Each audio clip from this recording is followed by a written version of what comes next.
वीर अहिर जाति का है, आओ सुनाओ इनकी गाथा। अभी आप सुन रहे हैं DJ Shiv Narayan recording studio Delhi. DJ Shiv Narayan, DJ Shiv Narayan, singing by Himanshu Rahul. आओ सुनाओ अहिर चालीसा सुन लो भैया, ध्यान लगाए कहीं न जाए इनकी गाथा। वीर अहिर जाति का है, आओ सुनाओ इनकी गाथा। अहिरों में से एक अहिर थे जिनका लोरिक नाम का है। गजब कहानी है मर्दा की, 80 मन गदा चलाए। यदुकुल में कृष्ण जी जन्मे, नंद के लाल गोपाल का है।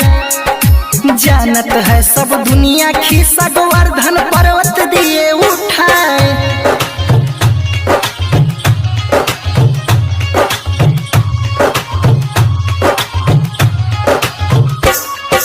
वीर लोरिक के बेटा भोरिक, वो भी वीर जवान का है। माँ दुर्गा की शक्ति पाकर अमर भाया जग जनत नाय, आओ सुनाओ अहिर चालीसा।